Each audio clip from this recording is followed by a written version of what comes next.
Black History Month, is really important. It's not all, Black History Month is not about Black people celebrating Black History Month, but others recognizing what Black History Month really means. Because for me, Black History Month is 365 days of the year, right? But it's important to have time to recognize the achievements and the struggles of all Black people in Canada and beyond our borders. St. Jamestown is a very multicultural community, and there's many Black people here. And they contribute to the well-being of our community every day. It takes a village, and it's important to recognize everyone for their accomplishments and what they do throughout the year. It's celebrating diversity, it's coming together, it's empowering our community and getting all together. This is actually and getting everybody in one place where they can connect and get to know each other and talk a little bit more. This is a Black History event that's exactly for me, but it's actually definitely celebrating diversity. We are going to have a workshop about anti-racism. So this workshop is provided by the Center for Advancing the Interests of Black People. The Center for Advancing the Interests of Black People, which is called the Center, was established to lead the organization in implementing the CABR strategy, which we're going to hear more about this today. The Center officially launched on December 2nd, 2021, in the middle of the pandemic. So I'm going to ask you to come introduce yourself. And let's give him a hand. Sorry. Here.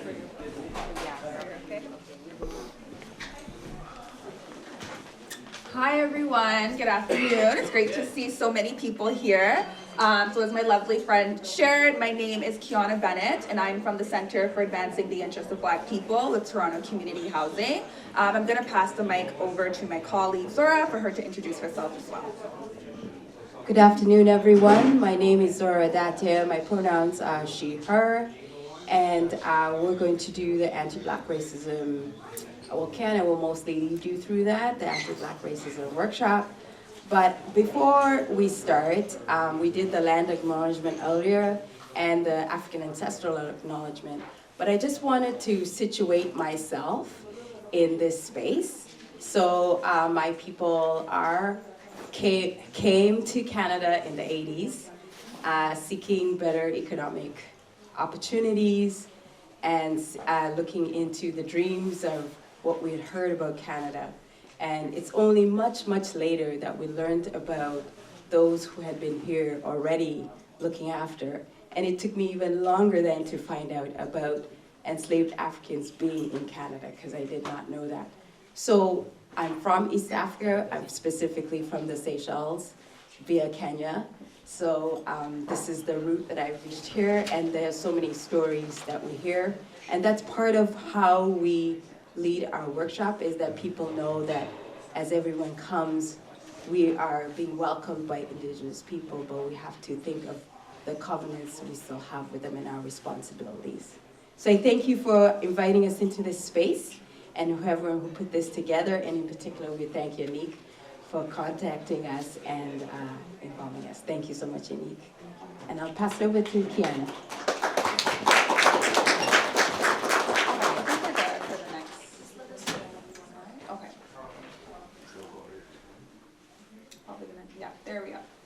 Perfect. Okay, so just to tell you a little bit about ourselves, so I know our friend shared, we officially launched in December of 2021. Myself and Zora in particular, when it comes to the center, we are from the education and advocacy pillar. So we work directly with Black tenants and Black staff of Toronto Community Housing Corporation. Can you hear me? Okay, now, oh wow, okay, wow. All right, perfect. So Zora and myself, we're from the education and advocacy pillar. She is the education and advocacy consultant, so she works directly with staff, all staff across the board at Toronto Community Housing Corporation. Myself in particular, I'm a tenant training facilitator, so I have two other colleagues that I work very closely with. We work in the East, West, and Central, so we are all over, so we're pretty busy, but we work directly with tenants in order to provide trainings on different things, but all the work that we do, regardless of the trainings that we do, regardless of the staff that we work with, everything has an underpinning in confronting anti-Black racism in relation to our strategy. Slide. Perfect. So just to go over a few of the learning objectives, what the goal is for our workshop today. So by the end of this workshop, you should be able to define what anti-Black racism is. You should also be able to identify experiences of anti-Black racism, whether you're experiencing them yourself or you're actually witnessing it happen to someone else. And by the end of it, you should also be able to confront or address anti-Black racism if you feel comfortable. Awesome. Slide. Okay, so just to start us off, we're going to go through the definition. So this definition was actually created and provided by the City of Toronto. So the K-bar strategy, which is confronting anti-Black racism, it's actually in alignment with the City of Toronto's strategy in order to also confront anti-Black racism. And so their definition reads that anti-Black racism, it is policies and practices that are embedded in Canadian institutions that reflect and/or reinforce prejudice, attitudes, beliefs, stereotyping, or discrimination directed at people of African descent and is rooted in our unique history and experience of enslavement and colonization. So that's the City of Toronto's definition of what anti-Black racism is. Something that really stands out for me about this definition, I know a lot of the times people ask, well, why anti-Black racism? Why are we talking about this? What's going on? So we know it's been around for a really long time. It says it's embedded in institutions, and we know institutions have existed for hundreds and thousands of years. But with the murder of George Floyd in 2020, we saw a lot of organizations, the government including, that kind of wanted to take a closer look at what was going on, what the experiences were of Black folks living in Toronto, and more particular, we wanted to take a look at what the experiences were of Black tenants and Black staff in Toronto Community Housing Corporation. So when we talk about anti-Black racism and we're looking at the definition, something that sticks out to me the most is that it says that it's embedded in institutions and systems. And these are places that we have no choice but to interact with. We have to go to school. Sometimes we have to call 911 for our safety and for the safety of others. We have to go to jobs. We have to work. We have to go to grocery stores. We have to interact with people in our communities, right? So these are institutions that sometimes reinforce or perpetuate different types of violence in our communities, in our environment, but we have to go there. Right? Black folks have to show up in these places. But anti-Black racism recognizes that for many years, a lot of these places that we have to go to in order to survive are not safe. A lot of these places that we have to go to in order to thrive in society, sometimes they don't have our best interests. And something that I also like to note when I'm talking about the definition of anti-Black racism is something that's really interesting, is anti-Black racism is actually rendered invisible to the average person. So that means it happens so often, it's so deeply ingrained into our system that it's almost normalized for the average person, including Black folks. Sometimes Black folks don't even recognize when they're experiencing anti-Black racism because it is so deeply entrenched into Canadian institutions, right? So that's something that I want folks to keep in mind as we continue to have this conversation today. Slide. Perfect. So now we're going to talk a little bit about what anti-Black racism looks like. So we defined it. Now we want to know, how do we highlight it? How do we recognize it? How can we call it out? We have to know what it looks like. So the reality is, there actually isn't one way that it looks. Anti-Black racism looks completely different, right? I might experience anti-Black racism and it might look completely different the way my colleague Zora might experience anti-Black racism. There isn't a single way that it looks. It shows up in different places in different ways every single day. But there are some key things, some key kind of indicators that we can begin to look at that might kind of raise some flags in our head that make us go, okay, wait a minute, something's not right. Right, so when I think of anti-Black racism, one of the first things that come to my head is stereotyping. That overgeneralization that is applied to Black folks, right? That kind of idea that every Black folk is the same, there's no difference, when in reality is, aside from our skin color, we have a lot of differences, right? That idea that you see one person across the street identifies as Black, you see another person that across the street that identifies as Black, there's no difference. That they kind of walk in the same shoes, that they have the same stories, that they have the same struggles. We all have struggles, but they look really different, right? So stereotyping, that idea that's kind of thrown towards one group of people, that one shoe fits all kind of mindset, right? And then stereotyping, it falls very closely to microaggressions, right? And I find microaggressions really interesting because when I first started to learn about them, I realized they sound a lot like compliments. Like they sound like things that really shouldn't be a problem.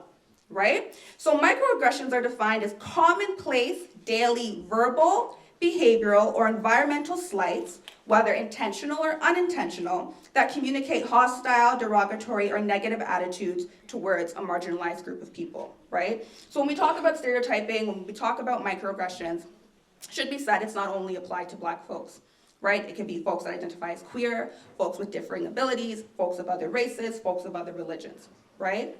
But one thing that like I said, that I found really interesting about microaggressions is I realized that I had experienced a whole bunch and I didn't know. And I think I was maybe in my first year of university, and my professor was talking. I went to TMU, and my professor was talking, and he was giving all these examples, and I was in the class, and I used to sit at the back, okay? And I was like, what is the problem? Like, you're naming all these examples, and I don't see anything wrong. And then he started to dig deeper and deeper and deeper and go through these layers of why some of these unintentional comments were so problematic. And that's the thing with microaggressions. Sometimes they are unintentional. They actually don't mean to hurt you. They don't mean to be offensive. They don't mean to be derogatory, but they don't have that education. But that's still a problem. I remember growing up, I went to high school here in Toronto, and something that I always received from teachers at the age of 14, 15 was, "You're so smart for a Black girl." I didn't have the education, so I said, "Thank you." Loved it. I thought it was a compliment. I didn't have that education. I didn't know what a microaggression was. And it was years later till I actually found out, right? I thought I was being called smart. I thought I was doing well. I was getting this from teachers. I even got it from a vice principal at one point in time. I didn't see an issue with that comment. I didn't realize that I was being stereotyped, because at that young age, and this was being said to me by adults at the age of 14, at the age of 15, at that young age, I didn't see a problem because I didn't have those resources. I didn't have the words, I didn't have the language. No one dig deep into those layers to tell me what a microaggression was, right? So again, sometimes it is intentional. Sometimes people don't mean to be hurtful, but what it does mean is people haven't done their work. What it does mean is people still aren't fully educated on things that are really important. What it does mean is people are still being harmful, whether you mean it or not, right? Even if it doesn't come off as an insult at first, right? That's the thing about microaggression. Sometimes you hear it and you're like, okay, but then you kind of go back and you start reflecting on your day and you're like, wait a minute, what that person said, what did they mean by that? Right? So that's the thing with microaggressions. Sometimes unintentional, not always meant to hurt people, but it still hurts the person that's receiving it, right? When you dig deeper, that person still starts to feel it maybe some point later in the day. And then we talk about system navigation. So the reason why I included system navigation is because we work for TCHC, and that's something that we're seeing. That's how we're seeing anti-Black racism show up in TCHC, is system navigation. We're noticing a lot of our Black tenants do not have access or just simply do not have the information on how to navigate through our organization in order to get simple things, to get a toilet fixed, right? Maybe there's folks loitering outside. Maybe they need a new faucet, right? Maybe the snow isn't plowed in their driveway, and they're not calling the right channels. And so the problems aren't getting fixed. And so they're sitting there day in and day out with the same issues just piling up, right? And we have majority of our racialized folks that live in TCHC identify as Black. So that means a big chunk of our tenants are not being able to navigate systems appropriately to address some of these issues, right? And then we have employment discrimination, something that's a little bit more common, something that folks might be able to relate to a little bit more, regardless of your race, your gender, your sexual orientation, right? But unfair treatment based on your race, based on your religion, based on your ability or lack thereof. Anti-Black racism can show up in these places. They might show up in a job interview. They might show up before you even get the interview because they look at your first name, right? And maybe it doesn't sound like a first name that they're familiar with. Maybe they can't even pronounce it, so they don't bother. Maybe you still put your address on your resume, and folks say, oh, I know that postal code. I know that street. I know that area, right? And off of that solely, they decide we're not even interested in moving on to the next step, because they're now associating maybe your postal code or maybe the street you live on with a certain demographic of people. They begin to stereotype. They begin to microaggress. They begin to macroaggress, right? They're now not providing you with an opportunity based on things you can't even control. And sometimes you don't even know it. Sometimes these things happen before you even have the opportunity to walk into the job interview. We're going to talk about how to address anti-Black racism when you experience it. So the first thing I encourage folks to do if they do experience anti-Black racism is to stop and to think, right? It's very easy to react off of emotion before it is to react on logic and on reason. And the reason why I encourage folks to stop and think first is because sometimes, especially if you're upset or if you're hurt and you're reacting off that emotion, sometimes you can now cause a bigger threat, right? So now you can put yourself in danger more than you already are. Sometimes you can put people in your immediate surrounding in danger, right? If you're with kids, if you're with family, if you're with friends, you need to stop and think, right? To ensure your safety, but also the safety of those around you. Then I want you to begin to critically analyze. Where are you? Who said that to you, right? Is there a power imbalance? Because the way you address anti-Black racism maybe when you experience it by a neighbor might not be the same way you address it when you experience it maybe by a supervisor or by a coworker, right? Or maybe someone on the TTC. So where are you? Who's around you, right? Based on how you respond, how is that person going to take it? Should you walk away? Should you respond in that moment, right? So critically analyze the space and the environment that you were in. Then I want you to begin to check for allies, right? Because sometimes as Black folks, we're tired. We're tired of always having to say something, right? We're tired of always having to be that one person, right? So look around. Do you have friends in that space? Do you have people that can step in front of you with your permission and say, you know what, let me handle this, right? And then most importantly, we want to start looking at holding systems accountable. A lot of the times people experience anti-Black racism, they go home, cook dinner, and go to bed. We're never going to address it like that, right? Look at the spaces that we're experiencing in. Everybody has to answer to someone. So it's about time we start holding people accountable. Can we connect with the supervisor? Can we connect with a neighbor? Can we connect with a friend? Somebody has to know something on how we can address that experience so it doesn't happen again. To you and to the Black folks who are coming into the space after you, right? So again, going back to that system navigation that we spoke about earlier, knowing how systems work, understanding how systems work, how to access them, and how to be successful in those spaces. Slide. And then we're going to move on to addressing anti-Black racism as an ally. Because we all don't identify as Black. We all might not experience anti-Black racism, but we might witness it, right? We might witness it happening to a friend, to a family member, to a coworker. So what do we do in those instances as an ally? And just as a reminder, these steps that I'm listing can go into any form of discrimination. It's not only for anti-Black racism, but these are steps that you can take anytime that you're witnessing non-physical violence.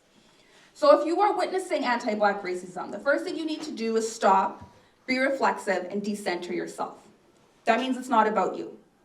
It's about the person who is actively experiencing harm. It's about the person who is actively experiencing violence. Don't make it personal, because it's not about you. It's about being an ally. It's about being a friend, right? What can you do in that moment to safely support that person? As an ally, it's also your duty to continue to be educated, right? We can't do the work for you. You can only do the work for yourself, right? Ask questions, right? Connect with the center at TCHC if you're a tenant or if you're a staff. Connect with neighbors. Go online, right? Continue to get that education in order to create safer spaces for the places that you or your friends or your family might navigate. And lastly, take action, right? I always like to say it's not enough to not be racist. A lot of people say, oh, well, I'm not racist, that's good enough. It's not. The truth is it's not. It's not enough to not be racist. What are you doing about racism? Right? The time has passed us where we sit back and throw our hands and say, well, it wasn't me. Because if you're not doing something, the truth is you are complicit, right? So take action. What are you doing? And slide. It's okay. All right, and that is it. If folks do have any questions, please feel free to let myself or Zora know. I know we won't be hanging on around for too long, unfortunately, because we're kind of short on time. But if folks do have any questions, please feel free to let us know in this moment, or you can connect with Unique or with Randy, who are both connected to the center at TCHC, and they can also help connect you with either one of us, and we continue to filter information towards you all. But thank you all for allowing us into your space, and hopefully you found this workshop useful and you were able to take something from it. Thank you. Thank you so much, Kiona. That was amazing. Very insightful. Thank you for sharing the workshop. I was imagining so many people. I'm like, she can find some different people. I guess there's no right or wrong answer, right? It's just what your bias is. Yeah. Very interesting. Thank you. Yes. So we have 2 videos that we're going to watch, and then we're going to go on a 5 to 10 minute intermission. The first video is about Green Cafe.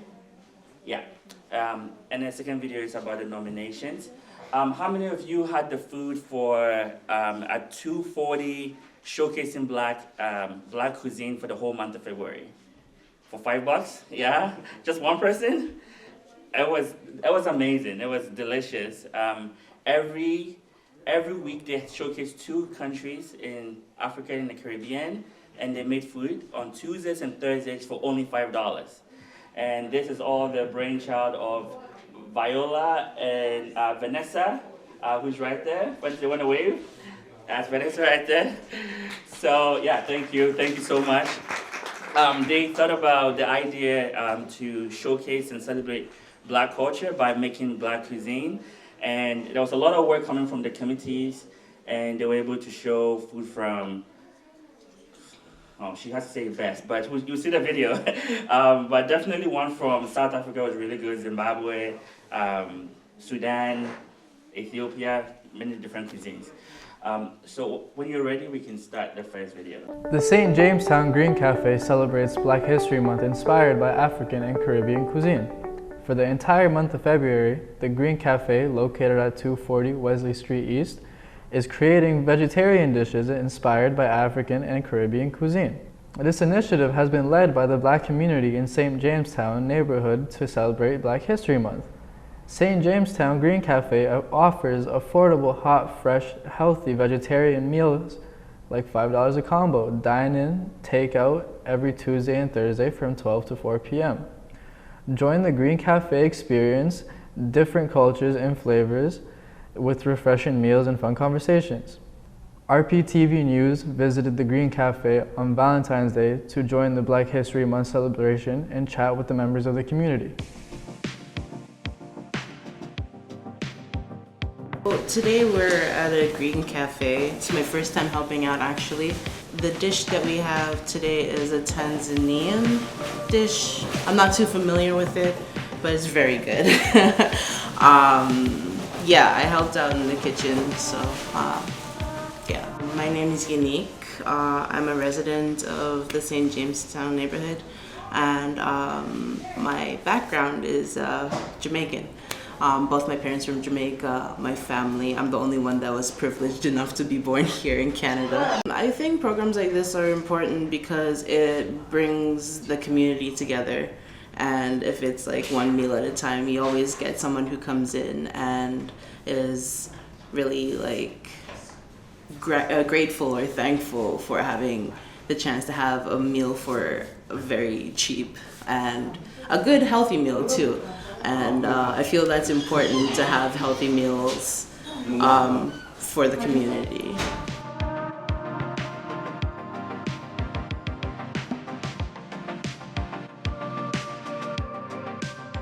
Oh, that's awesome. I mean, yeah, it's nice to get food so cheap, and that also from a different country. And I love different type of cuisines as well, so it's nice to try out something different from the normal stuff that you get outside, right? So it's like, mostly I've never eaten something like from Tanzania, so this is good, yeah.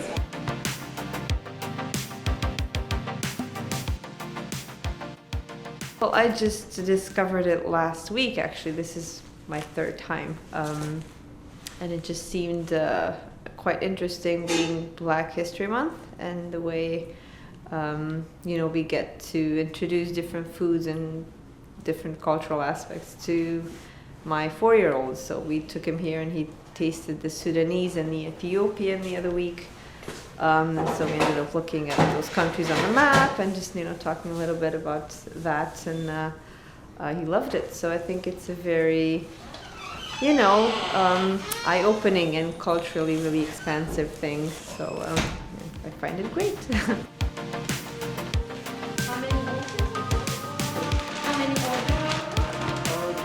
Okay.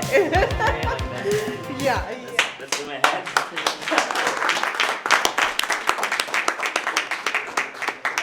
We're going to have the second video. Yeah. And it's about the nominations. Turn on.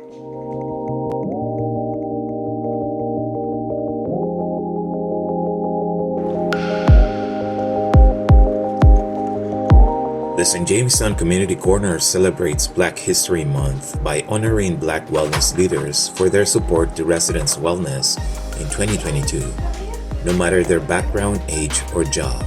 This leadership recognition is to honor those who found a way to keep residents' spirits up and have supported the wellness of other community members during the third year of the COVID-19 pandemic. The St. Jamestown community nominated Black community leaders to celebrate the St. Jamestown's Black Wellness Leader on February 25, 2023. Here are the nominees: Stalin Alex, Patricia Gray, Oma Okolosha, and Gaspar Pereira da Silva. Let's hear about our nominees, what leadership means to them, and know more about their work in their community. My name is Stalin Alexander. I've been in Canada from 2008. I've lived here 17 years this year. We'll be that 17 years. My name is Patricia Gray. I lived at 240 for about 20 years. My name is Oma. I'm an ambassador at the St. Jamestown Community Corner, and I have lived in the community for almost a year now. Hello everyone, my name is Gaspar Pereira da Silva. Thank you very much for this opportunity. So far I'm 7 months into the program with Sherburne Health Center and its partners. But even before that, I'm very engaged with my community and beyond. I love Cabbagetown. It's a nice place. To see what's going on around here, it was easy for me to inspire young people as a leader, because most young people around St. Jamestown, single mom. So if there's someone to speak truth to power, it was easy for me to help the kids who really want to learn and elevate themselves. From working with Freedom City, I see they try to get people engaged in what's going on. Like when you're in a community, you have to know the people that are living here. And when you get to know them, then you know what problems they have, and you could help solve it, or you could find the department that will help solve them. I volunteer at the St. Jamestown Community Corner. I do like outreach for the various programs that run there. I support the clinics I support the wellness clinic on Tuesdays and on Saturdays. On other days, I do outreach for the LGBTQ programs, the market programs. They have several programs that go on there, and I try to support as much as I can. I try to offer my support to the community by being available. That is the first thing I do. You cannot support anyone or anything if you are not available. I have to be available, for example, to Sherburne Health Program, to my team, to my community, to anyone who would benefit from my services. Helping people and leadership come from my mom. She was a community activist back home. She teach me that food is the staff of life. A plate of food, no matter who the person may be today. You can see a guy on the road and he's a homeless man, and you give him a plate of food, and that man, the next 5 years, can become a millionaire. And when you are down, he's the one who will lift you up. So don't ever look down on no one, and try to help everyone along the way, and just try to be good. And once you can be good, it will work out, you know. Leadership for me is where people come to find out information that ordinary persons would not know, and a leader would be able to help them. As I'm a leader also in the Freedom City Food Bank, I come across people that is always looking for help, and I'm always there to help them if I can, or point them in the right direction.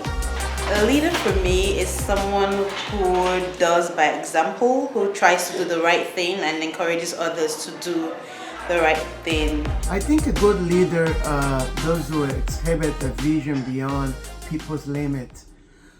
What I mean is, a a good leader must have a vision that can see 5, 10 years ahead. In my case, I had to visualize where we are as a community, where we are going, and where it will end up if we continue to neglect the urgent needs of the community. Great leader must also have courage to lead and to get things done. There is a crisis in the downtown area, and if everyone that's in a leadership position, or everyone that's there that can help somebody that really needs help, from time to time I find people that they don't have food, and that's very important because it's vital to your survival. So if somebody comes up to me and say, "Pat, today I don't have anything to eat," I will extend myself and find them something to eat, or find somebody that can give them something to eat at that time. Everywhere is in a crisis, but I do the much that I can, especially through the corner where I volunteer. I help people as much as I can. I support where I can. Just basically get involved. Get involved, meet people, be friendly, know your neighbors. Just there is the corner here. There is also the community center here. So I would encourage everyone to get involved. It's love. It's one word, love. And if you know the word, why not go ahead and do it? So I'm very thankful for this moment, and I will never stop helping St. Jamestown. If I excel in what I'm trying to do, I'll be out there on the grass, and you guys will remember this, that I tell you. I'll never leave St. Jamestown. This is a place that I land when I come, so no matter where I go, this is all to be a part of me, and I'm trying to excel. If I excel, these people, everybody who knows me, who don't know me, they'll be benefiting. Because a great man from my country, which is Bob Marley, always said, if you're up on the mountain, someone wants to reach up there too. But if you're down with the mass, no one see you. Well, I'm that guy. I'm the stone that the builder refused. But I know that I'm the cornerstone, which is the headstone. Thank you all. Appreciate you. It's one love. Thank you for the opportunity, and I want to say thank you for Sherburne Health. My thanks also goes to my program manager, Najid Alamar. Thank you for my team, and also a huge thank you for St. James community. Wasn't that amazing? Yeah, let's give it up. We want to thank all the nominees. You're going to get your awards after the intermission. I want to thank Regent Park Focus. They did a really good job creating the video, producing the video. Incredible. Thank you, Fred. If he's here in the room, thank you so much. If he's been heard on the video, thank you. We want to thank everyone who has been part of this to make it work. So thank you, guys. Yeah, give it up. I will introduce the next speaker. That's our councillor, Chris Moyes. Chris Moyes, the city councillor for Ward 13, Toronto Centre. He's been the councillor since October 24, 2022. Chris has spent over 3 decades living and working throughout communities in Ward 13 and is committed to improving safety, transit, housing, affordability, and social services while fostering equity, fairness, and inclusion in all aspects of city life. Chris also served as a Toronto District School Board trustee for 6 years and also as a police officer in Waterloo. He is also a small business owner in the St. Lawrence neighborhood for over 17 years now. So give it up for Chris Moyes, our councillor. Thank you. Oh my goodness. I got tired just listening to that. Happy Black History Month. How's everybody here today? So I did prepare a speech for today, but you know what? I'm going to put it aside and just speak off the cuff. You know, I was really happy to be here and listen to some of the presentations today, and it really resonated with me, especially around the anti-Black racism stuff. So I'll tell you my story. You know, I grew up here in Canada. I'm an immigrant. I came here when I was 8 years old from a little island called Dominica. 60,000 people on the island. We knew everybody. But, so I went through elementary and secondary school here in Canada. And, you know, I've always had an interest in politics. I don't know why, just it's an innate feeling that I have. And so when I got to high school, I was one of 5 black people in the school. And, you know, in the 90s, you know, I was called all sorts of names by, you know, my classmates and others. And I won't go into what I was called, but you could imagine what I was called. But I decided at one point I wanted to get involved in student council. So in grade 10, I was a treasurer for the school council.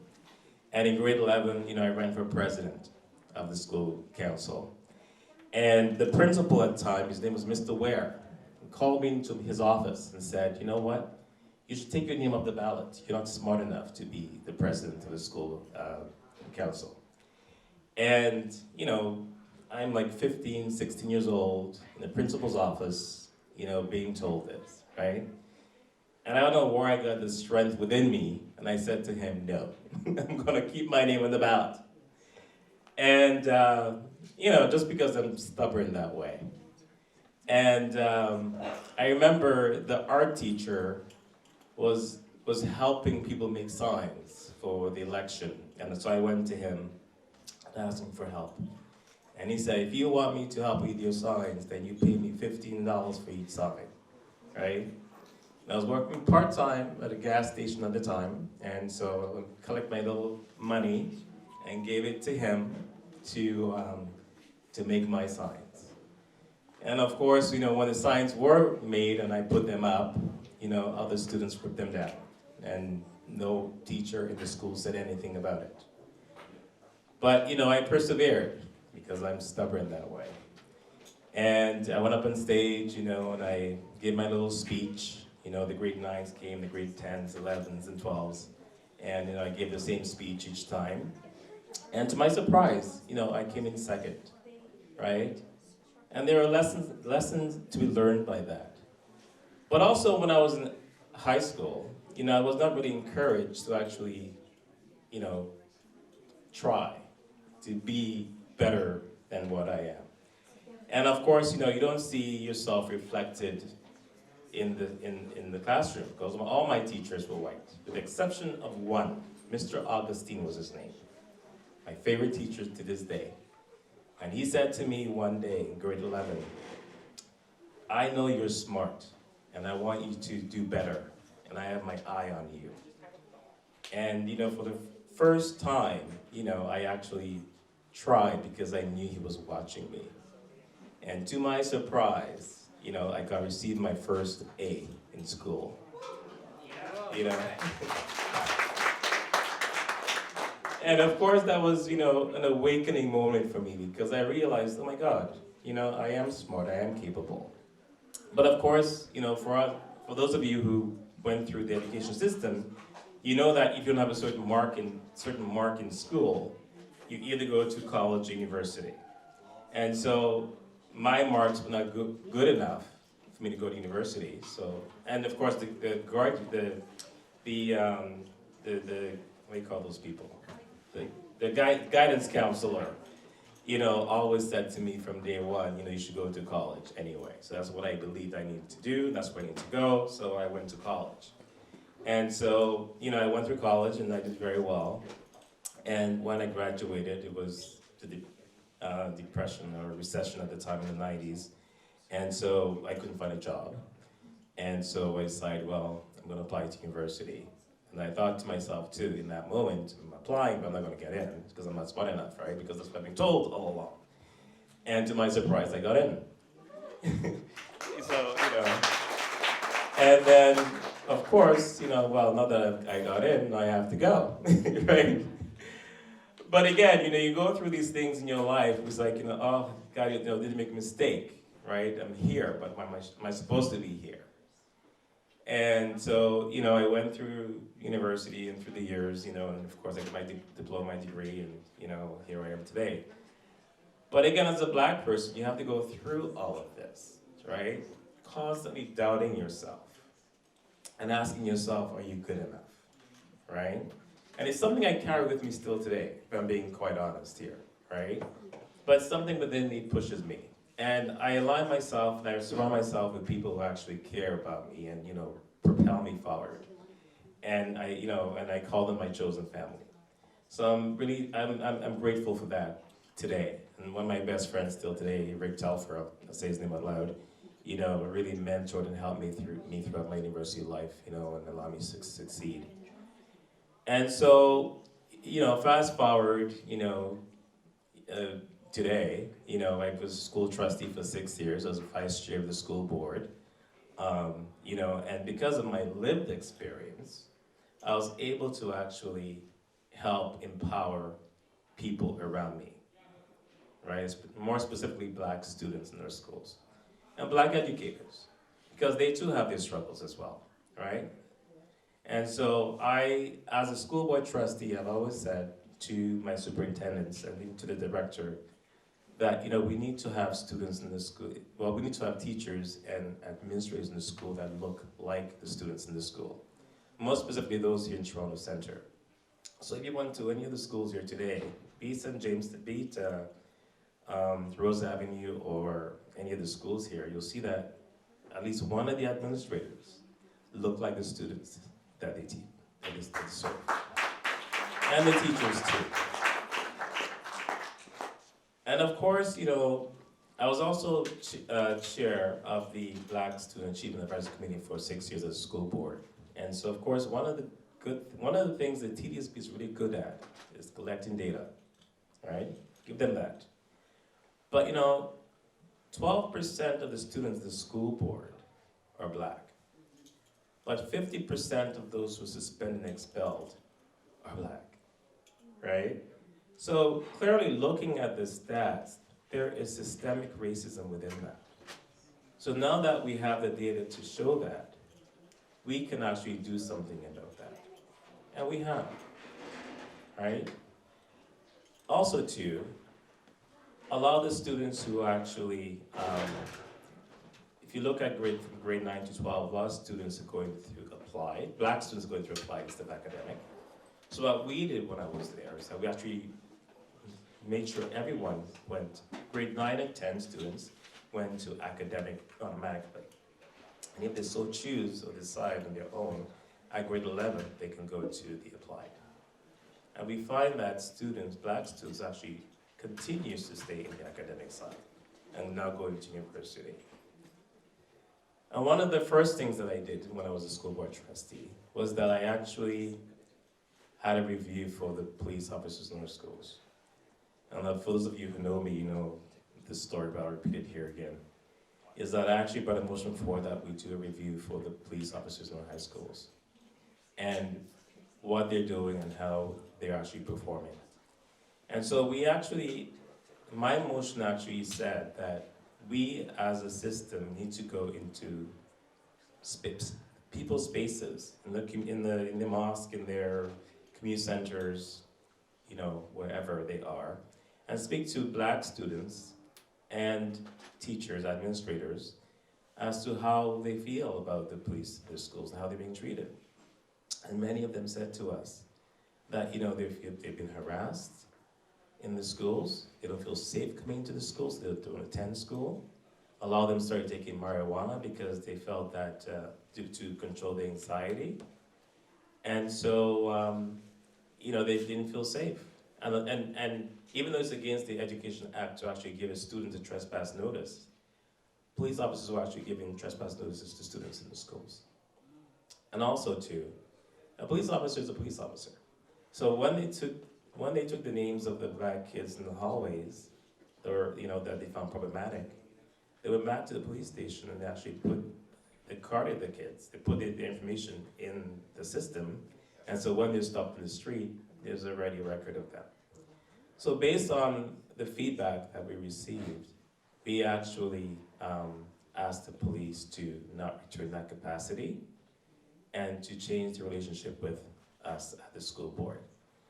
So, you know, and I say this now because representation does matter, right? If I was not there pushing the boundaries, a lot of these changes would not happen. So again, fast forward, here I am today as a city councilor. We're representing this wonderful community that we're in today. Thank you for your support. But, and I've only been the councilor for 12 weeks. I think it's 13 weeks now, right, Marizia? It feels a lot longer, let me tell you. But, you know, I sit on many committees of the board, at the council. I think out of the 25 councilors, I sit on most committees. I sit on budget, I sit on TTC, I sit on economic development, in charge of small business. I'm also chair of the Board of Health, and the first black chair of the Board of Health, right? So, and in my role as a counselor, I say too, representation does matter. And I'm fortunate that, you know, for 20 years, there was only one black counselor on council, it was Michael Thompson. Now there's 4 of us. We jokingly call ourselves the Black Caucus, right? Unofficially, of course. But I'm fortunate that, you know, I sit at many tables at council, at the city, and there too I amplify black voices, because it's important. It's not just a matter of getting into the role, but, you know, it's what you do when you're there, and opening the doors for others as well is important. And not only opening the door, but ensure that, you know, they are supported when they get in. Because we know that sometimes we get into spaces and we don't welcome in those spaces. So we have to ensure that, you know, we're invited in, and we are welcome, and we stay in those spaces. Now, I went to the first Black Health Symposium about 2 weeks, maybe 3 weeks ago now. It was held in Regent Park. It was put on by Black healthcare workers, doctors and professors and researchers. And I attended and I listened for, you know, most of the day, and it was shocking what I heard from some of the presenters there. For example, that black men, you know, don't get prostate cancer screening. And as a result, if you look at the stats, most black men, they have the highest rate of death among them when it comes to prostate cancer. And sorry. Is there a way where we can continue this after the consultation meeting? Because we're a bit short of time. So sorry. All right, I'll wrap up. Yeah. But so my point being that being a black person in the role of chair of Board of Health, it's important that, you know, I push the boundaries and make sure that people feel safe, feel welcome in healthcare spaces as well. So I'll make sure that that happens in my role, because I sit at the top, and I can effect change, and I will continue to do that as I always have. So thank you for listening to me and listening to my story. Thank you, Councillor Chris Morris. Moving right along, the next performance, we have a drama. His name is Andy from Zimbabwe, and another drama, his name is David from Uganda, and they promised us an electrifying performance. So welcome them. And they've been playing hand drums for the past 10 years. They've played with popular bands in Zimbabwe and in Uganda respectively, and also have been performing in festivals and events and a lot of other shows in Canada. So Andy and David, take it away.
good. How do you feel, bro? I'm feeling amazing. Anyways, my name is Andy. I'm a drummer. That's Dave, right? That's David. And hey, I've been playing drums since I was 10 years old. Yep. I'm 32 now. I'm still running, baby. Hey, came to Canada about 2009. Lived with my mom for a little bit. Graduated from high school. Graduated from Police Foundations in college, St. Clair College in Windsor. Shout out to St. Clair, by the way. You know, I'm not a ramble. For a long time, I was doing jobs that I didn't like. And then until last year, when I woke up, man, it's just, the drums just, you know what God calls you? You feel in the spirit? That's what we're making with money doing the drums, man. That's it. How's everybody doing tonight? Hey, I mean, it's a beautiful day. I love the drums. It's a spirit to me. When I drum, I feel the Holy Spirit, you know, coming down. Yeah. So, originally I'm from Uganda. I came to Canada 2017. I still live in the States, California. I was a student, you know. I did business administration, but it's not my thing. So I was like, you know what, the drums. And then I met Andy. He's a nice guy. He's like, you know what, come drum with me. Let's do it. And then here we are. Nice. Nice to meet you all. That is good.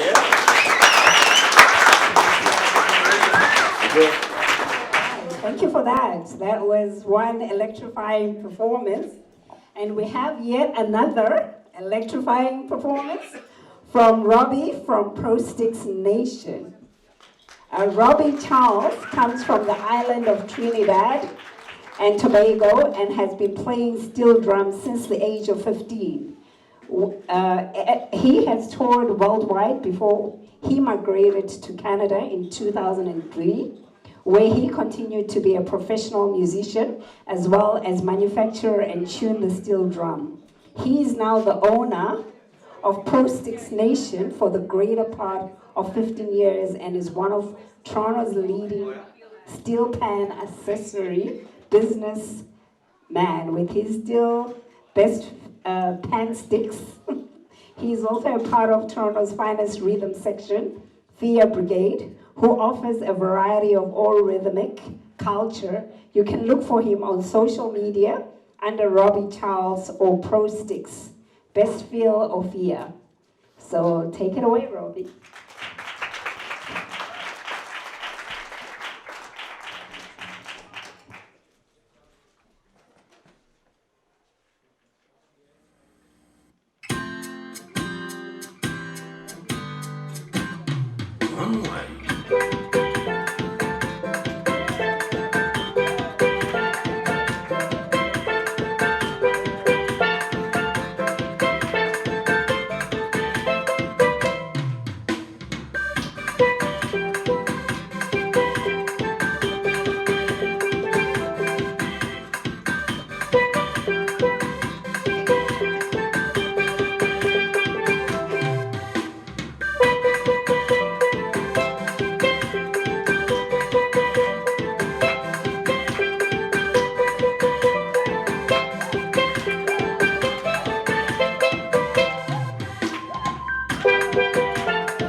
Thank you so much. That was amazing, guys.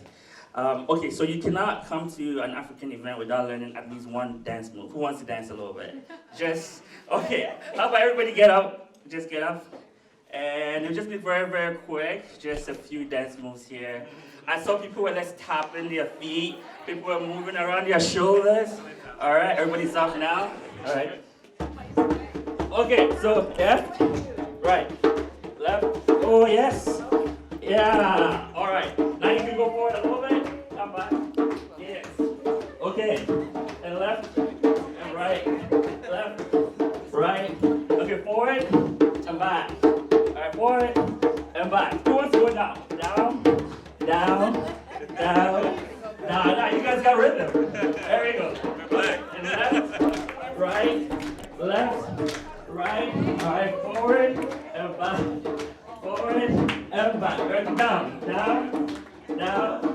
down, and down. All right, good job, guys. All right.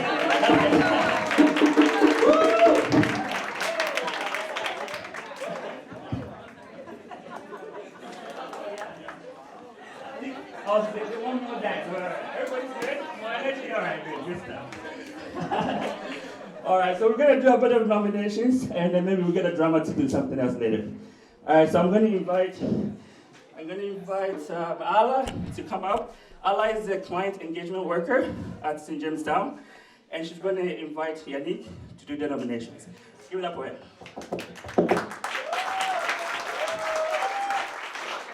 Hello everyone, I'm so glad now we're getting on the music and dancing. It's great. I just want to mention something very important, that we have nominees for this Black History event, and the best part of it is those are leaders who has been inspiring the community, who's helping the community. And we also heard the beautiful and successful also story from Chris Moyes. I'm so glad. Thank you so much. And I would love to call you to give the award for our amazing leaders and nominees that we'll be calling. You saw the video, such an inspiring, and this is what keeps the community very energetic, and this is what exactly we need: wellness and health and mental health support always. And I will also going to be calling Unique. So Unique is our committee, Black History Committee, and she's also the ambassador for the LGBTQ program, and she has been doing great, amazing job with us, and she's also a very active resident at St. Jamestown Community Corner. So I would love to her, so you can go and call the names, and we will let them come to the stage. It would be great if we have drum rolls.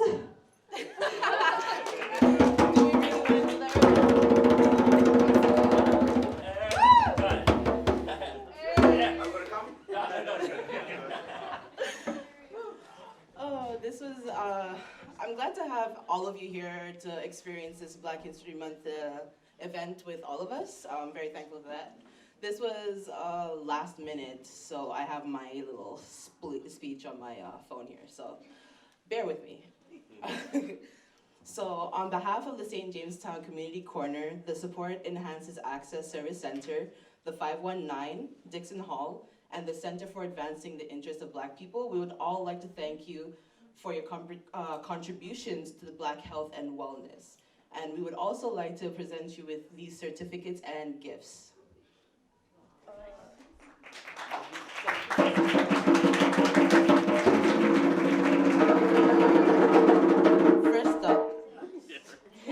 First up, we have Stalin Alexander. Round of applause.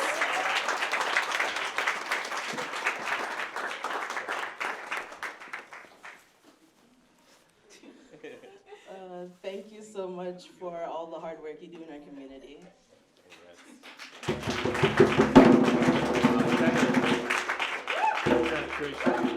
Show it to the camera. The camera.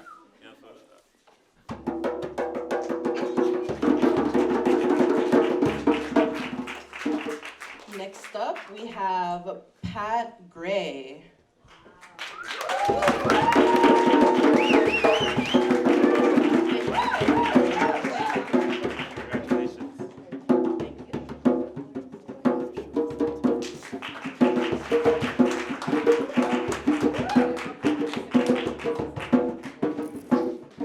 Next up, we have Gasper De Silva, but I'm told they aren't able to join us today, so we have Najib from Sugar Health coming to take the award on his behalf.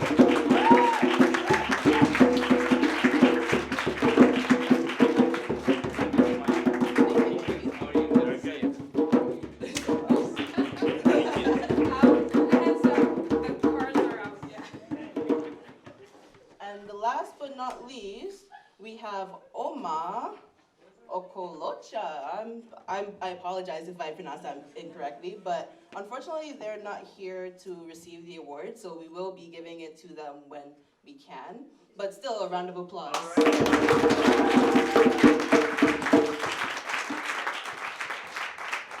And there we have it. I hope you all enjoy the rest of the event, and I will hopefully see you all around the community. Round of Drum roll, thank you so much. Thank you. Thank you, Chris. Thank you, Yannick. All right, who's ready for one more drum set? One more, right? Sessions? One more. Yeah, one more. All right, let's do it. Woo! All right. Okay, let's give it up to our drummers. Good job.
So for the next one, we have Ify from Dixon Hall. She's going to speak about harm reduction. I'm just going to take probably like a minute to just talk about harm reduction. The importance of harm reduction to our community is very important. And we have at the back some of the harm reduction kit that we give out to people that are actively using. and some of it involve crackhead, long needle, and there's some condoms, and there's some cream for the veins that are at the back of the station that we're staying. And here I have this little pouch here that do save life, which is very important. This is the naloxone kit. I don't know whether anybody have seen this around. You've seen it? Yeah, so this save life. And the importance of this naloxone is to save anybody that is overdosing on opioid, heroin, fentanyl. So there's two types of naloxone. We have the injectable and we have the nasal use. So the one I have with me is for the nasal. So you have to give you one spray on each nurse, on each nasal, and within 2 to 3 minutes, you can give the person this back again. And by then, the EMS has come to rescue the person. So that's the importance of this. And also with me, I have a peer worker with me from Dixon Hall. And the importance of having peer workers is because they have lived experience and they also have to keep the community safe. And sometimes you can see them around the community with their yellow vests, picking up needles to make sure that our community is safe and nobody is getting injured or getting pricked by used needles. So, and that's the way for people that have lived experience to give back to the community. So we're trying to maintain people's dignity that are using without stigmatizing them or shaming them for their use, but they have their own way of giving back to the community, and this is why Dixon Hall is in support of harm reduction. We're trying to make sure that our community is safe with some of the kids and the peer work that we do at Dixon Hall. So, thank you. All right.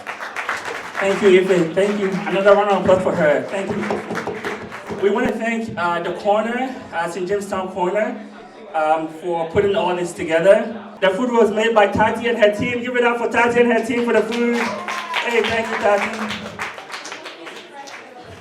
And we have ambassadors, the vaccine ambassadors. Who is there? Who did ambassadors? Everybody wave your hands. Thank you for ambassadors. All this event was put together by a committee. They met like every Tuesday for 5 weeks in a row. Give it up for all committee members, guys. Yeah, thank you so much. Thank you so much. Okay, guys, so have fun, enjoy. Thank you so much, and come back next year. Thank you so much. All right, bye now. Don't forget to like, comment, share, and subscribe to our YouTube channel. And please follow our social media platforms. For more information, check out our website.